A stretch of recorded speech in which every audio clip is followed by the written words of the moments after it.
Seri 24 mempersembahkan serial Sandiwara Radio Borobudur. Kenapa Dewa Kinara juga ada di situ? Wah, gawat. Sepertinya mereka sudah saling mengenal.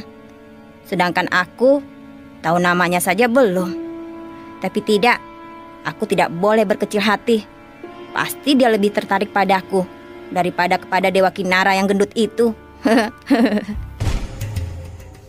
Perlahan Dyah Lokapala menguak rimbunan semak-semak, kemudian melangkah ke arah gadis kecil yang duduk di samping arca Sang Buddha. Dia tak peduli ada Dewa Kinara. Dewa Kinara adalah juga anak laki-laki Sri Maharaja Rakai Pikatan yang sekarang duduk di atas tahta kerajaan Mataram, tapi bukan dengan Dyah Pramodawardhani Sang Permaisuri, melainkan dengan salah seorang selir yang sama-sama beragama Siwa dan berasal dari Wangsa Sanjaya. Hei Lokapala. Wah, Pangeran Putra Mahkota datang. Kita harus memberi hormat. Jangan bergurau, Dewa Kinara. Apa yang kau lakukan di sini? Siapa yang bergurau? Enak saja. Apa yang kau lakukan di sini? Aku sedang mengagumi Sang Buddha. Lihat, indah sekali ukirannya, halus dan rapi. Dewa Kinara, siapa gadis kecil itu? Oh, rupanya Tuan Pangeran ada perhatian juga sama dia. Tidak ada masalah, kenalan saja. Ayo, saya kenalkan. Nataka Gina. Ini kenalkan Tuan Pangeran Putra Mahkota Kerajaan Mataram.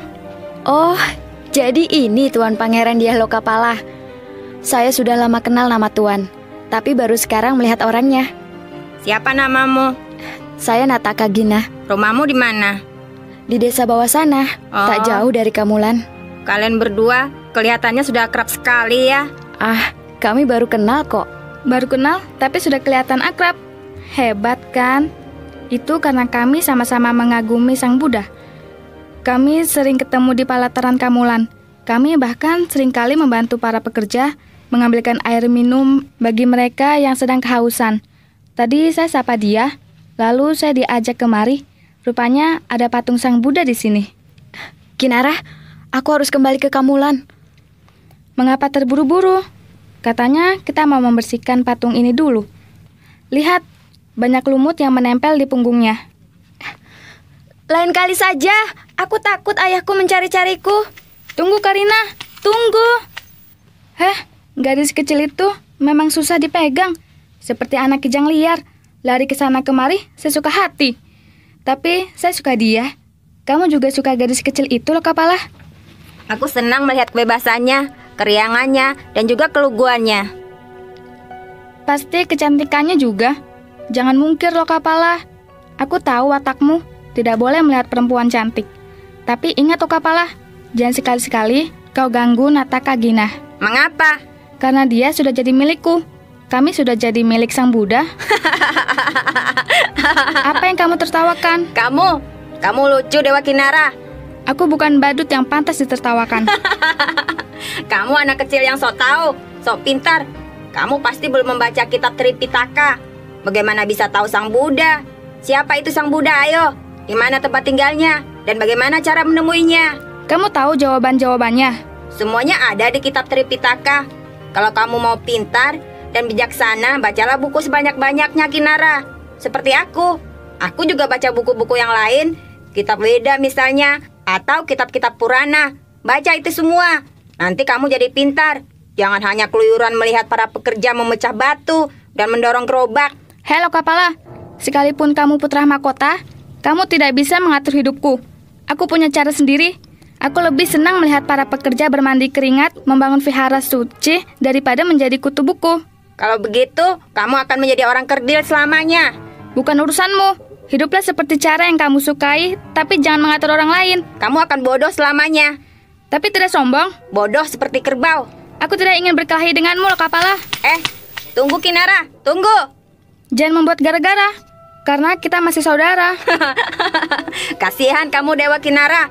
Rupanya selama ini kamu merasa sederajat denganku ya. Tapi itu anggapan yang keliru. Kamu pasti akan kecewa. Benar-benar kasihan kau Dewa Kinara. Coba lihat aku. Semua orang tahu siapa dia Lokapala. Aku pewaris tahta kerajaan Mataram. Aku seorang pangeran. Sama, aku juga punya pangkat seorang pangeran. Aku putra Sri Maharaja Rakai Pikatan. Aku juga putra Sri Maharaja Rakai Pikatan. Benar, tapi siapa ibumu, Kinara? Ibumu hanya seorang selir, bukan istri yang resmi atau permaisuri. Hanya selir. Cukup Loka Pala. Aku bahkan tahu siapa nama ibumu yang selir itu. Rakaiwatan kan? Perempuan itu merasa beruntung karena berhasil menarik perhatian Ramanda Pikatan sebelum beliau menjadi raja. Ku peringatkan Loka Pala, jangan menyeret-nyeret ibuku dalam perkara kita berdua. Kalau memang kamu tidak suka padaku, mengapa tidak terus terang saja? Aku memang tidak suka padamu, Kinara, karena kamu merasa punya kedudukan dan martabat yang sama denganku di Loka Pala. Padahal tidak. Jelas sekali kedudukanmu lebih rendah. Mestinya kamu itu melakukan sembah di depanku. Dan kalau aku kebetulan lewat di depanmu, seharusnya kamu membungkuk memberi hormat. Sayang sekali Loka Pala, aku tidak biasa membungkuk hormat. Aku hanya bisa menendang. Kurang ajar kau, Dewa Kinara. Kubunuh kau. Kubunuh kau.